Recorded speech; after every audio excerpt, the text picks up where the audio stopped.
As certified life coaches with 45 years combined experience in human resources, Jen Trum and Katherine Fry have both experienced the highest of highs and the lowest of lows, both personally and professionally.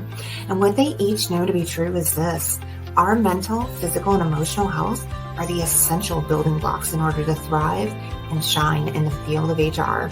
So in a first of its kind podcast, we'll be getting real and to discuss and share what has contributed to both our struggles and successes, with the goal of inspiring women around the globe to stand tall and take the necessary action to both thrive and shine in HR. Here are your hosts, Jen and Katherine. Welcome to Thrive and Shine HR. Today, we're going to be talking about dealing with difficult employees, and I'm so excited to dive in today with Jen. Jen, how are you? I'm so good. How are you, Katherine, today? I'm so good too. I cannot wait to dive into this topic. I really can't. I think there's so much here. And as usual, I feel like we could talk forever on this topic. And I know, Jen, that preparing for today's podcast, we spoke a little bit on Friday, and in preparation, you always do such a great job of engaging the women in your Facebook group called the HR Women of HR Support Group, which is a phenomenal group. So any listeners out there who are not in Jen's group, get in there. It's phenomenal. So Jen, I know you really engaged your group. And you threw the question out to your group asking, in one sentence, describe the most difficult employee you've ever had to work with. So I'm just curious, when you connected with the women in your group, what did you hear? What did you see? What were your thoughts? I'm curious about all of it. Oh my gosh, yeah. So last week we put a little poll. Well, we typically put a poll in the Women of HR support group, and I also threw it up on LinkedIn as well. And this week we did a couple different things. So we did a poll and we said, here are 4 options. What are the different types of employees, the most difficult types of employees you've ever had to work with? We had the gossiper, we had the complainer, we had, I think, backstabber. I'm trying to remember what they were. And then we also did something a little bit different this week, which I think we'll do every week, because we have such an incredible group that engages so amazingly. And so we asked the question just blanketly, right? We put it out there and said, tell us about the most difficult types of employees that you had to work with. And It blew up. So I think we are 80 plus comments, and there were some themes. There were some themes. So some of the biggest themes that we saw were around narcissism. So people who are engaging in behaviors that are undermining, that are backstabbing, that are gaslighting. We saw a lot of people really frustrated with gossiping and complaining and behind the back type of crap, and all of that. So a lot of threads kind of went off on that a little bit here and there. And then energy. We talked a lot about energy last week, and that came up quite a lot in the comments around negative energy. People who just are always just find the worst in everything and will find every excuse to put everything down that they could possibly think of. So yeah, it was such a great conversation. And I, can't wait as we get into our own own thoughts and our own personal feelings about it. So what were some of your biggest takeaways from the poll that we did, Katherine? Oh, well, I felt the exact same way. I saw the exact same themes that you did. It was hard not to. And what I found that was so interesting was that I got a little triggered. And when I say triggered, it's the greatest news ever, because I've done a lot of thought work. I continually do thought work. And I found it really interesting. I was like, oh my gosh, why am I getting triggered? And the responses were so fascinating to me. And we, the question was asked in a certain way of, tell us the most difficult employee. 100% of the responses were all about missed behavioral expectations in the workplace, right? Mm. There was Mhm. not a single comment, not one. I found this so fascinating. It wasn't my salesperson missed targets. It wasn't about those classic items that we do put in job descriptions. It was about the things that never go into a job description, rarely go into an employee handbook, and yet it's something that continues to really take up a lot of time in HR. Mm. Whether it's employees having interpersonal difficulties, or, I mean, the question we really asked was, what is so difficult for you? And what I found was really interesting. A lot of people talked about victim mentality and the Mm. responses. The irony was that a lot of the responses were rooted in victimhood. It Yeah. blew my mind. And the reason, Jen, the reason I got triggered is because I operated most of my career from a place of victimhood and I had no idea. Mhm. I had victim mentality. And so I got triggered because I was like, oh my gosh, this was me 5 years ago. This was me. This was me. This was me. This is why I had insomnia. This is why I emotionally ate. All of the things. So it just kind of blew my mind, and my heart went out to every single person who responded. So I mean, that was my response to the whole. It was so interesting from a sociological and ethnographic standpoint. I'm curious for you. I mean, when you think about what really has been difficult for you, what would you say that's been? We had talked on Friday, just kind of, putting out some questions for today. And that was, as this was still blowing up. And so, as I look through that too, I didn't catch it at the time, but as you were talking right now, I was like, oh my gosh, I too got triggered for the same reasons. And, You what's did. oh my gosh. Yeah. And what's so interesting is that I was coming today to share an example of my first ever office experience. So Ooh. I, many of you may not know, I took 12 years to get my bachelor's degree. I was a dropout for a period of years. And in that time, I worked in an office for a gentleman who owned an insurance agency. And he was someone who was my first ever real boss in that way. And we'll call him JW. And JW was one of those guys that had charisma like nothing else, right? He was the Yes. insurance agent, but he was on the older side. I think he was in his late 60s. Here I was in my early, just hit 20, but he was in Yes. his late 60s and was so unaware of the way that he would talk to women in particular Wow. and talk down to people who were younger than him. And all of that at the time went right over my head, right? It went right over my head because at the time I just wanted to please. I just Yes. wanted to do my best. I had no idea what the hell I was doing. I was in a gap, in my life. And so I just wanted to so it's like as the gaslighting or as the talking down or the minimizing or the reducing, all of those things were happening, right? I just kept showing up without full awareness of how much it was going into me and how over the next 20 years, I then would engage in some of those same behaviors that Wow. JW would engage in with me, and not in quite the same way. But I think we then carry on, especially with those early leaders.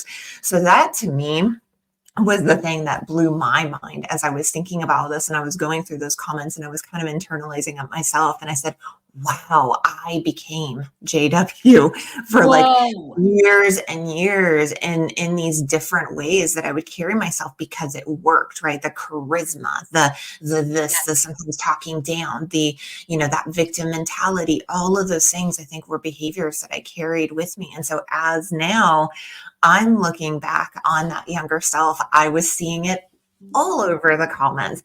And I think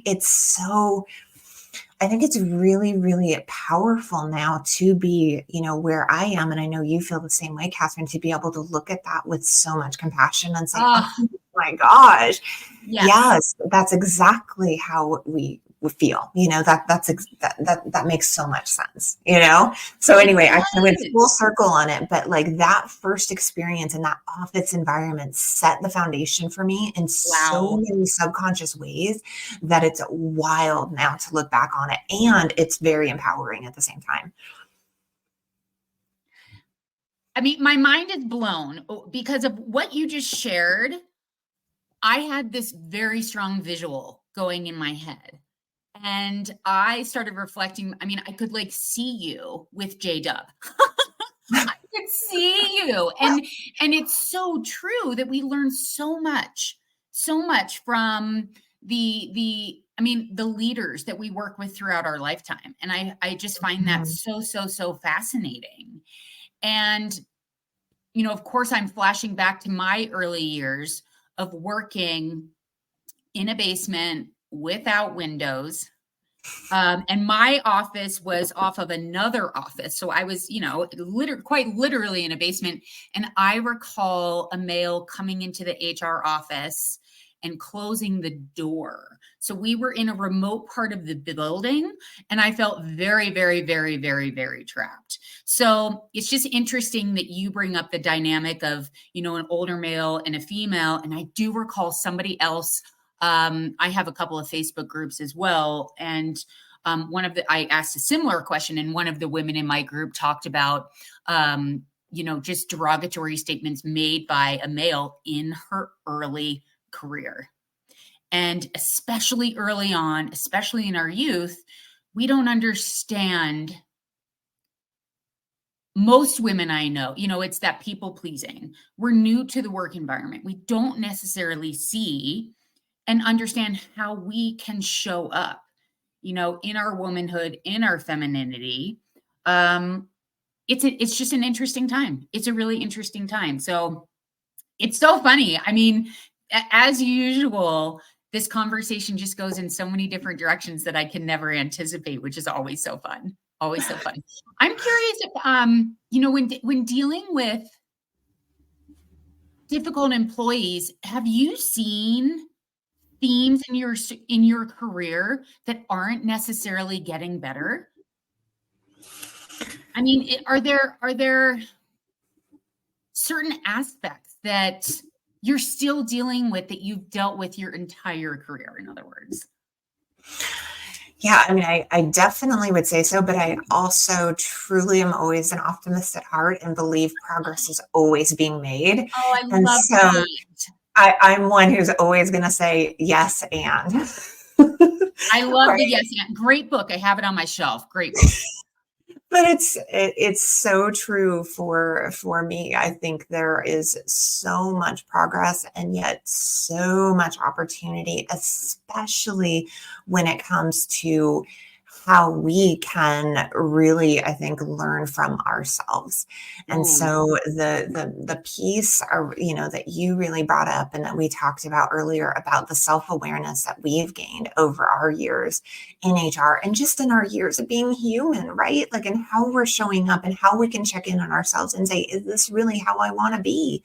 Is this who I want to be? And that in of itself, I think, allows us to just become so much more finely tuned to Mhm. those toxic behaviors outside of ourselves.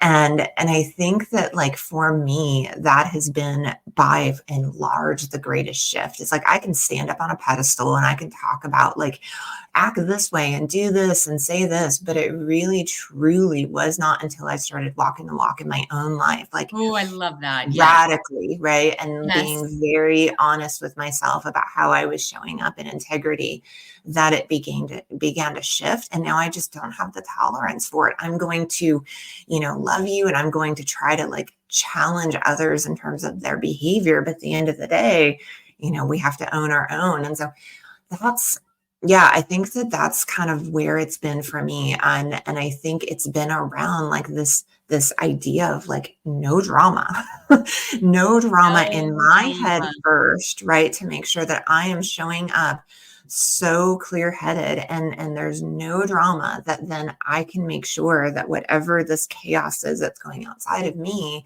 I can be able to be very clear that one, it's not about me. And two, like it honestly is going to be so much easier as I can find a way to be able to make sure that I don't get triggered, right? Like that we remain untriggered. So, okay.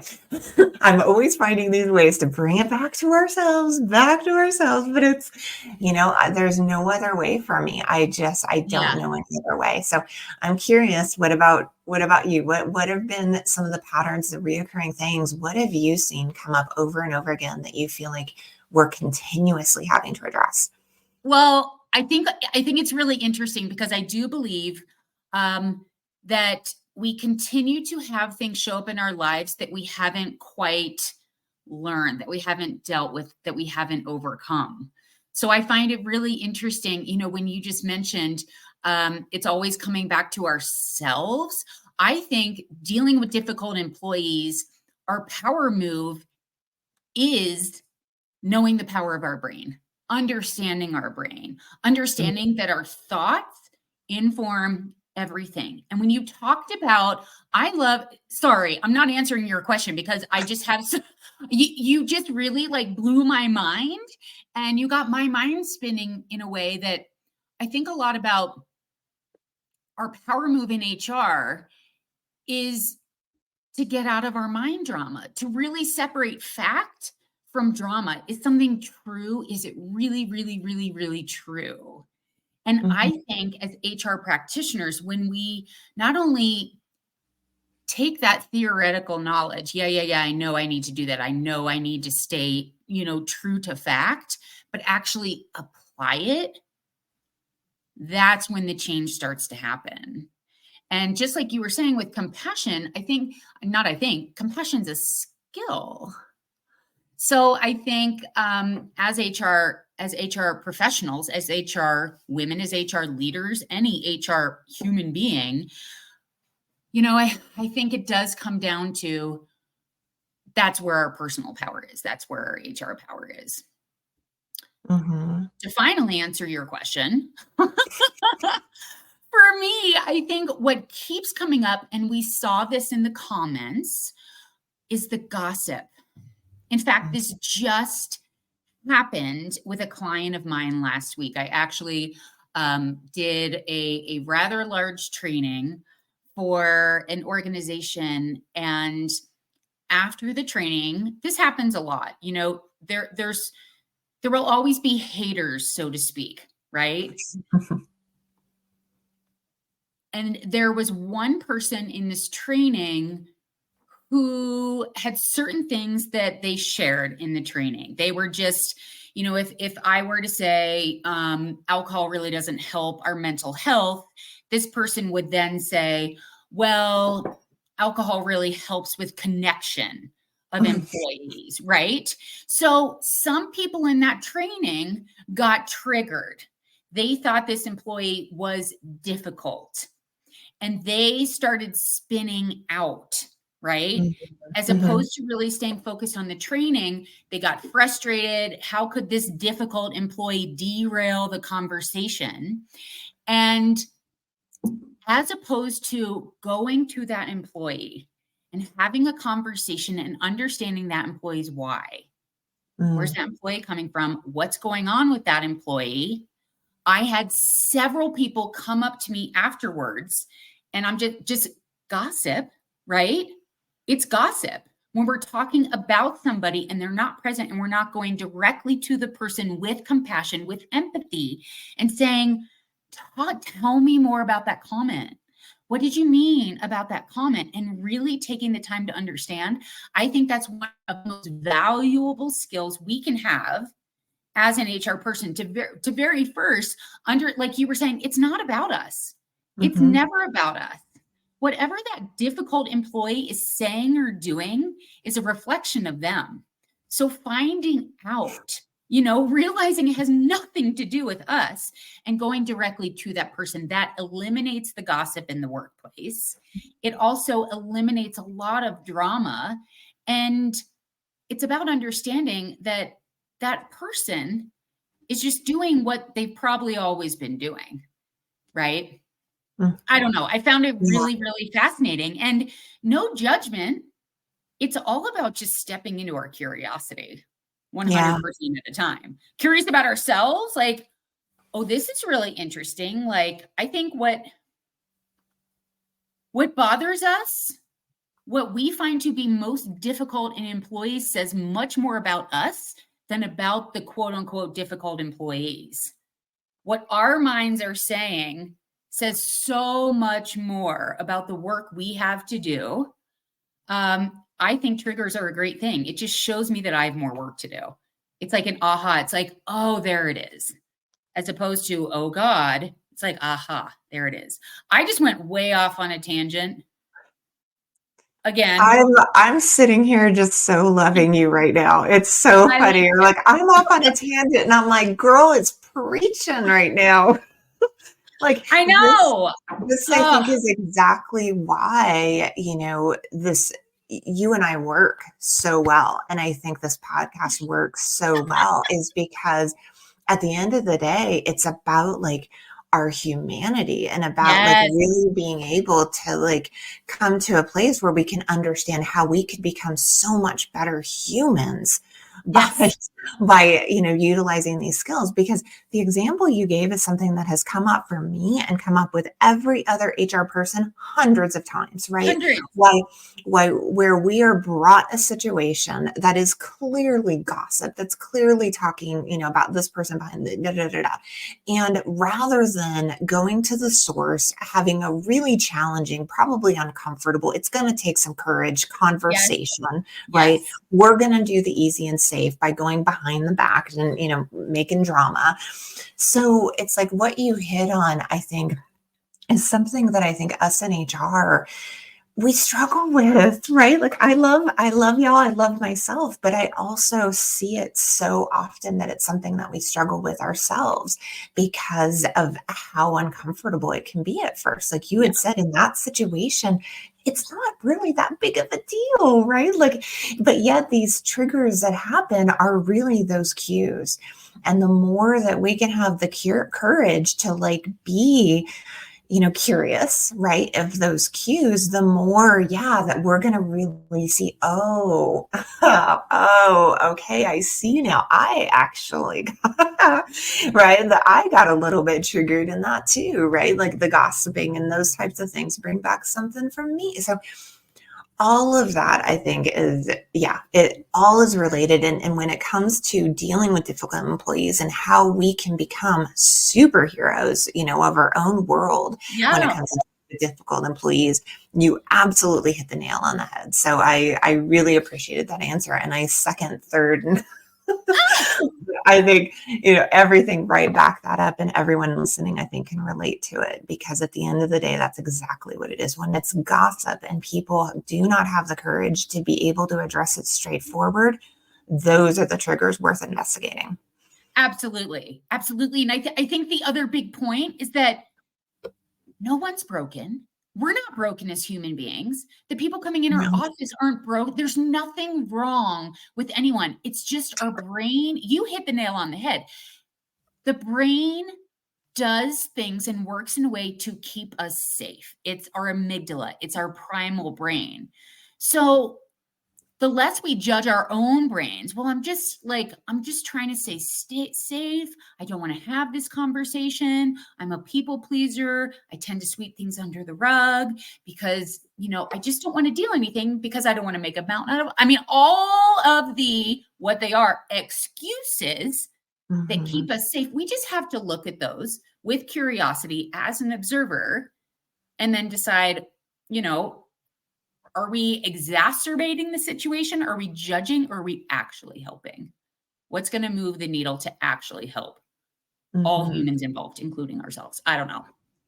So, obviously we could talk about this forever.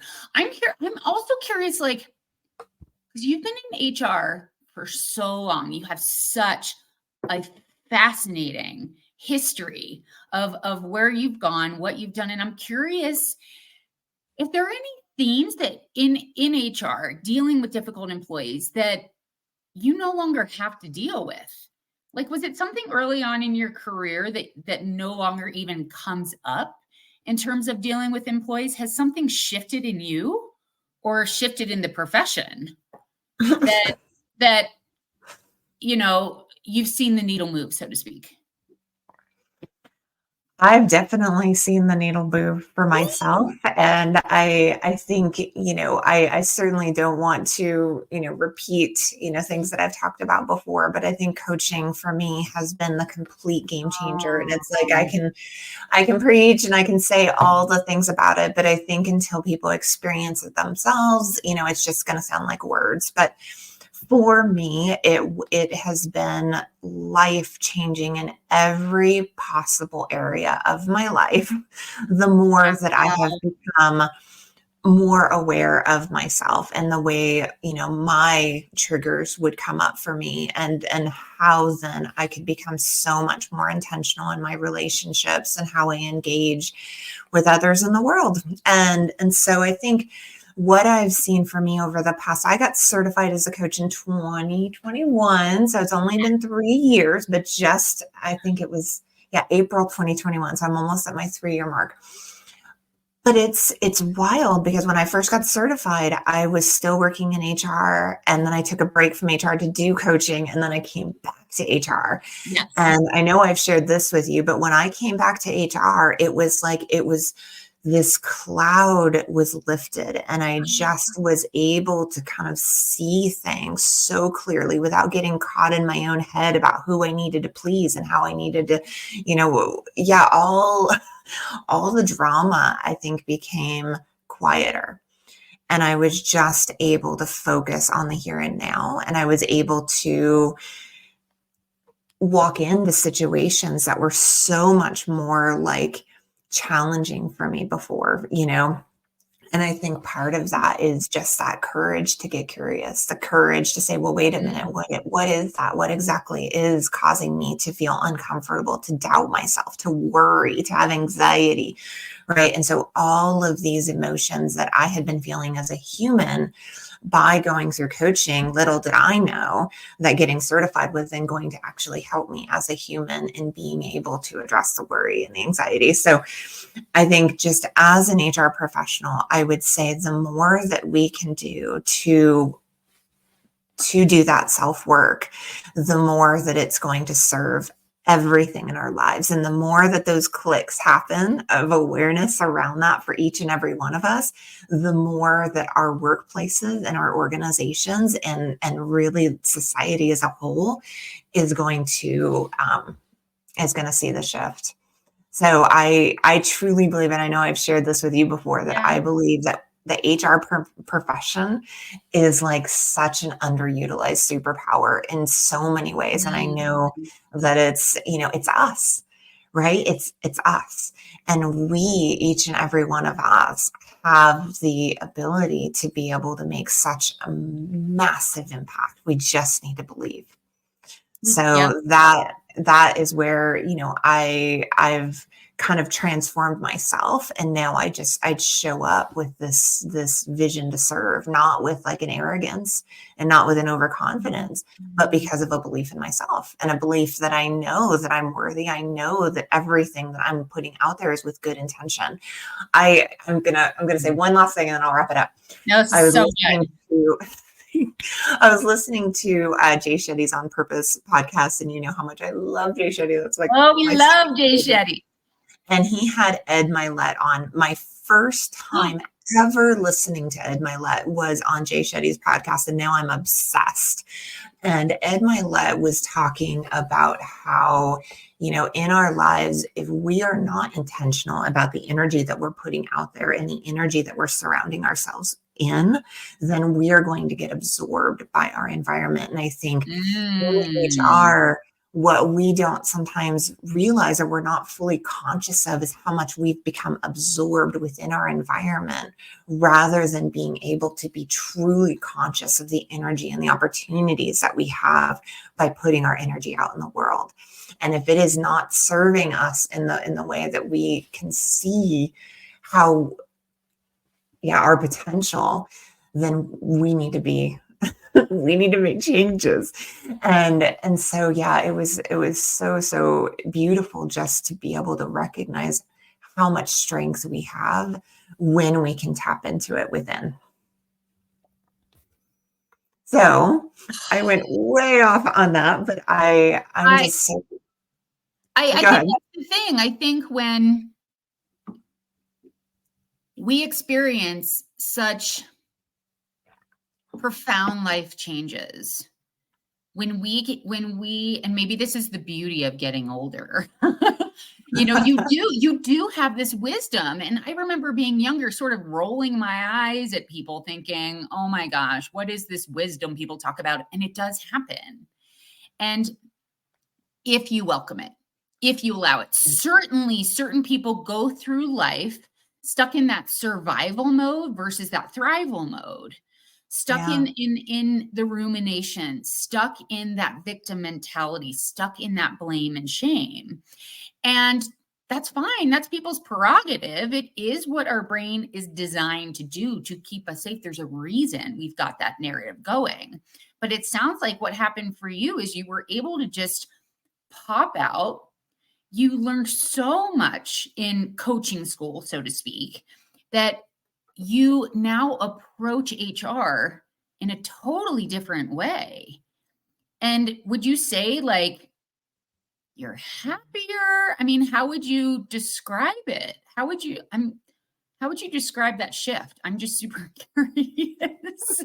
Well, it's so funny because there's multiple things that contributed to it as well. Obviously, you know that I used to be a very heavy drinker, and after coaching over the last couple of years, that was one of the things that just had to go once Yes. I became so much more aware of like yeah. So I think, Yeah. part of it is that I had come to a place in my life where I needed to make some changes, that it was time, right? Like, I think everybody listening can relate to the Yeah. one or two things in their lives that they know when it's time, it's going to be time.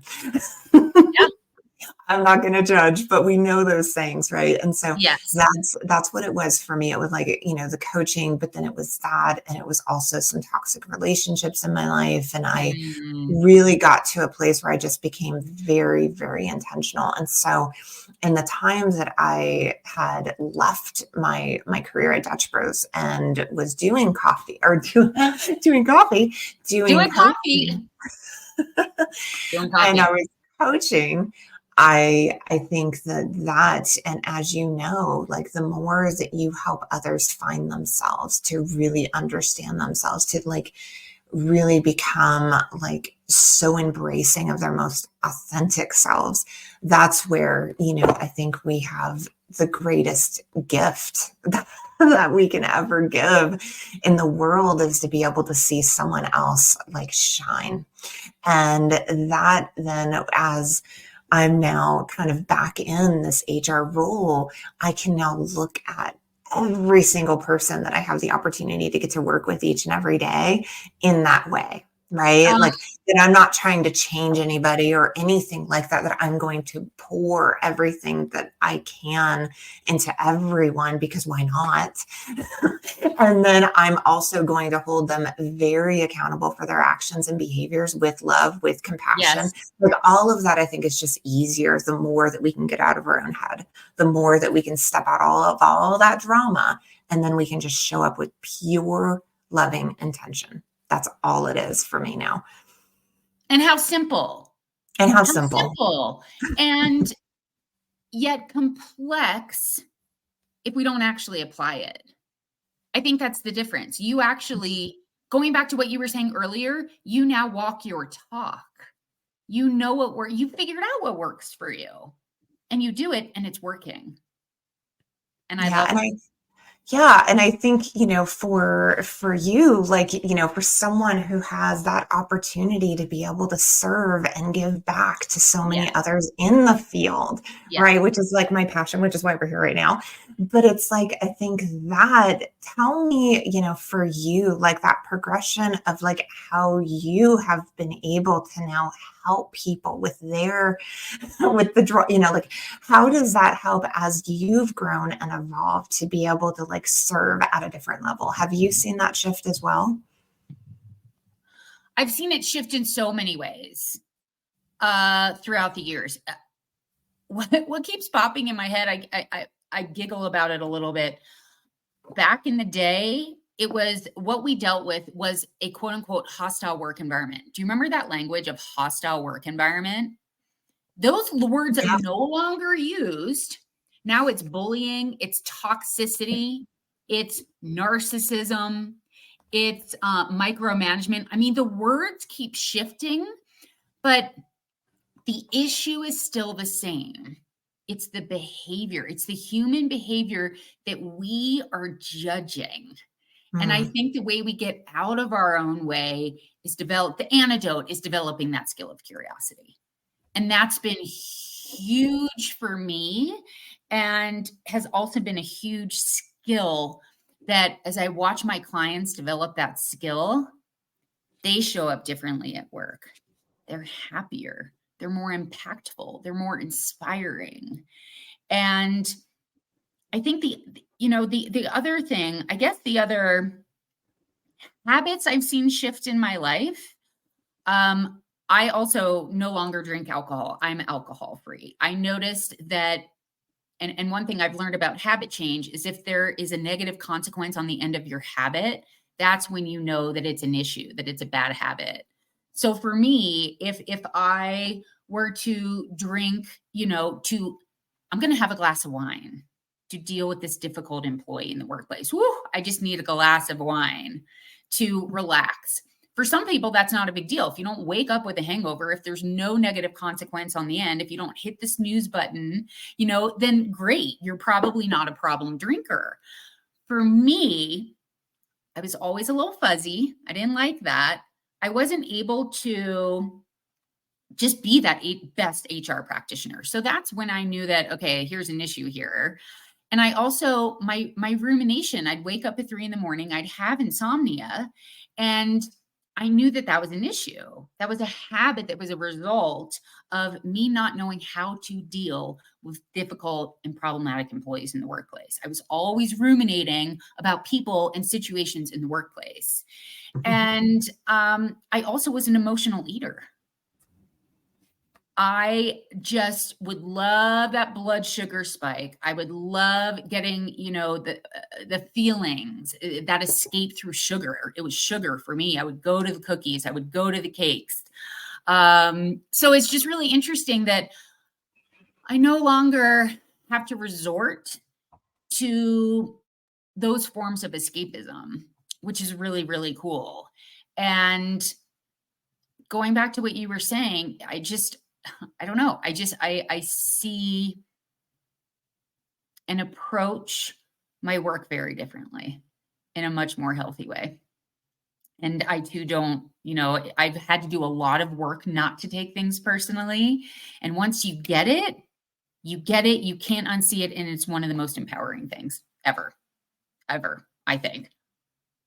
So what, do you have any strategies that you use in the workplace, or, anything that you're doing differently? Any like new skills that you're teaching in the workplace to help employees help themselves, so to speak, in dealing with difficult employees? Or for you, any skill development you've worked on? Yeah, one of the things also with that Jay Shetty episode that I loved so much is they were talking about the importance of building, if you're going to be someone who is going to call it out, right? So one of the things that Okay. I really advocate for and I really recommend to every one of us out there is start to build your courage around calling stuff out. and start to be more comfortable in that role. And what I think ends up happening for so many of us is that when we're not yet to a place where we feel really comfortable with that relationship, there's not really trust there, there's not really respect there, and you try to then call out the behavior, the actions, attitude of others, that's where you're going to have such difficulty, and where I think HR practitioners have so much difficulty. So one of the things that I've really been doing, I've been in my role now for 8 months and not even a full year.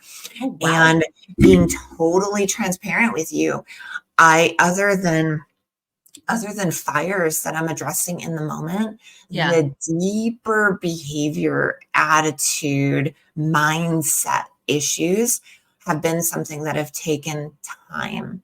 And I've been very patient, and I've been very slow intentionally with addressing some of the behavior and attitude issues. And I think that can be really hard for us as well, especially for people like me who I've been all throughout my career. When I see it, I want to deal with it, right? Like I recognize it and I want to deal with it.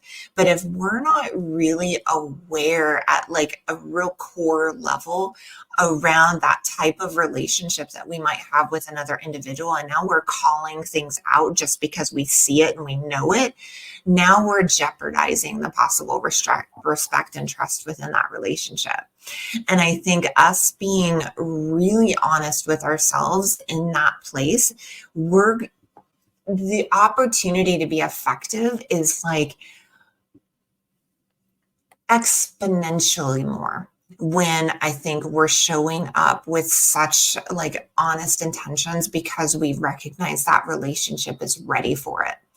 And so, so that was something that Ed Milet shared on Jay Shetty's podcast. And it was like, I had to listen to it 3 times, because to me, that's something that we miss. And I know me personally, I've missed over and over and over in my career, is trying to give constructive or difficult feedback and not yet being in a position where that relationship has a solid foundation. And I get it. We don't always have an opportunity to do that. We're in HR. So trust me, ladies, I completely understand that that's not always going to be possible. However, whenever possible, it is a game changer. So for me, like, I think I was planning to talk about like, meditation and mindfulness and all of that. And yes, those things are really, really huge. And I still stand by those 100% when it comes to things we can do in the workplace. However, for me, my truest answer is to really, really work on those relationships, especially with the leaders that we work with that are the ones that are causing the most trouble. You know who they are.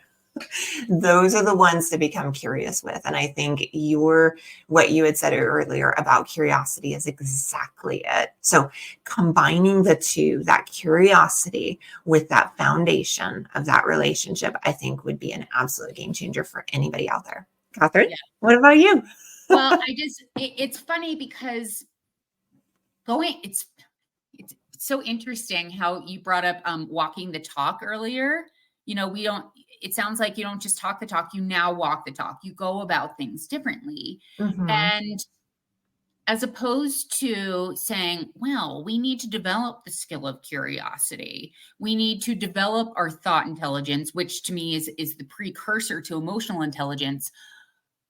Going back to what you were saying about you need to have that willingness of your greatest offender, so to speak. So we're not saying, everybody's open and ready and willing to listen about their difficulties, how others are perceiving them in the workplace, emotional intelligence, thought intelligence, all of those types of things. I totally agree. I think that there are coaching techniques we can utilize and that we can learn and we can master to, instead of calling people out in the workplace, we call them in. And that shift takes place with that curiosity. Yes. Gosh, that's so good. Dang. Well, it is the one thought when I think I want to call this person out, when I shift the thought to, I want to call this person in, Yeah. I show up so differently. Completely. Totally. And I work with an organizational leader. He is literally the person in charge, and I coach him every single week. And I shared that thought. I was like, well, what helps me is shifting into, I'm going to call that person in. And he said it has been a game changer. Just Damn, that that's small awesome. shift, but then applying it. How am I going to call this person in? So I have quite literally gone into organizations and helped them develop a modern day learning and development curriculum that includes teaching classes on forgiveness, includes teaching classes on curiosity. So instead of just saying we need to do this, I now go in and teach it. I Mm. teach HR practitioners how to develop their own skill of forgiveness, how to develop their own skill of curiosity. So it takes practice. And it takes awareness and it takes observation. And it is the most powerful shift and set of tools that I've seen in the workplace with organizational leaders. It's really mind blowing. And I'm just so glad that we're living in this era where neuroscience and behavioral science has made so much progress in the last 40 to 50 years that we're seeing a shift in organizations based on the utilization of this knowledge that we didn't have before 40, 50 years ago. So I think we're really lucky to be living in this day and age and applying it in the workplace. I don't know, it's been the most liberating, freeing body of knowledge I've ever had in my life. And when you experience this level of freedom, this level of calm, this level of, oh my God, I no longer take things personally, the world is just your oyster. So you just want that for everybody, you know? And I think that's where when you say, you know, we kind of get a little preachy, it's because, at least for me, I want every HR human to actually love their career and to love their Mhm. life. And it is possible. It truly is.